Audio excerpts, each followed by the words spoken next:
우리나라 최초로 민주적 선거가 실시된 1948년 5월 11일 기념해서 5월 11일 유권자의 날로 정했는데요. 유권자 주간을 맞아 오늘은 투표하고 싶어도 투표하기 어려운 재외국민 유권자의 참정권 문제 짚어보겠습니다. 김성곤 재외동포재단 이사장과 함께 이 문제 이야기 나눠보도록 하겠습니다. 이사장님 안녕하십니까? 네, 안녕하세요. 반갑습니다. 예.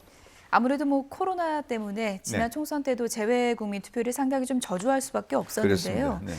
먼저 전체 재외동포 수가 어느 정도 되는지부터 좀 설명해 일단 주시죠. 재외동포 그러면 우리나라 국적을 갖고 있는 재외국민하고 예. 그 나라 국적을 갖고 있는 재외동포들 합해서 한 750만으로 추산하고 있고요. 예. 그중에 실제로 우리나라 국적을 갖고 있는 소위 유권자라고 할 수 있는 분이 예. 3분의 1 정도, 그래서 230만에서 한 250만 그렇게 추산을 하고 있습니다. 예. 네.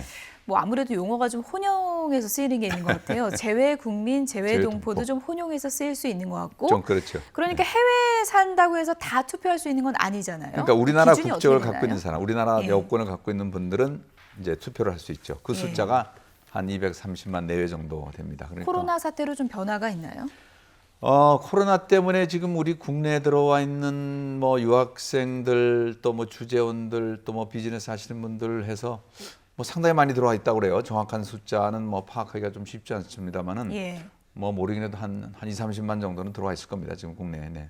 예, 앞서 말씀하신 것처럼 4월 총선 지난해 4월 총선 때는 좀 투표율이 저조했다 이런 얘기도 있는데 상당히 저조했어요. 보통 예. 재외국민들 투표율이 네. 투표 등록을 이제 재외국민들은 두 번 어떻게 보면 이제 공간에 가야 되는데 등록을 해야 되고 유권자 등록.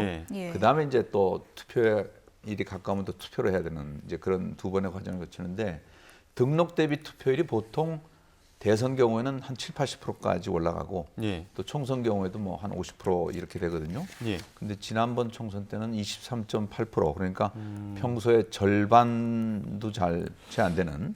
그러니까 그때 무슨 일이 있었냐면 어쨌든 네. 코로나 때문에 미국이나 유럽까지 포함해서 제 공간들이 그냥 셧다운을 한 거예요. 그러니까 투표 자체가 불가능했죠. 그래서 예. 무려 55개 국가의 91개 공간이 투표를 못해서 실제로 등록을 하고도 투표를 못한 그 유권자들이 한 절반 정도 됩니다. 예. 네.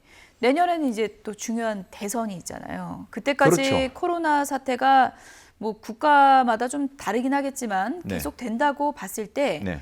투표율을 높이기 위해서 어떤 고민이 필요할까 할 때 이제 전자투표나 이런 게 거론되고 있지 않습니까? 그렇습니다. 네. 이게 현실성이 좀 있다고 보십니까? 지금 이미 OECD 국가 37개 국가 중에 예. 7개 국가를 빼놓은 30개 국가가 우편 투표를 하고 있어요. 예. 네네, 미국, 일본 다 포함해서. 근데 우리나라는 그 우편 투표 도입이 아직 안 된 7개 국가 중에 예. 하나죠. 심지어 프랑스 같은 나라는 전자투표도 하고 있습니다. 그렇기 어떤 때문에 방식의 전자투표입니까? 그러니까 해외에서 예. 인터넷이나 이런 걸로 해서 예.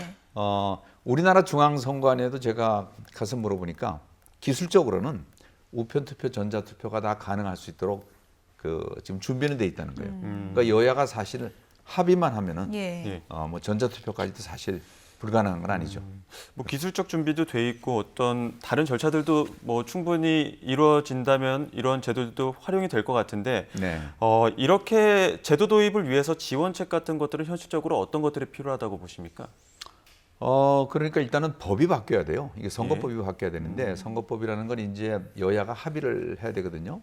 그러니까 또 이제 여야가 이게 불리하냐, 유리하냐 이런 따지는 것도 있고 또 투개표에 대한 부정 시비가 선거 때마다 생기잖아요. 예. 근데 이제 해외는 그 투개표상의 이제 문제점을 발견하기가 어렵다는 이유로 해서 국내보다도 더 좀 까다롭게 하는 것 같아요.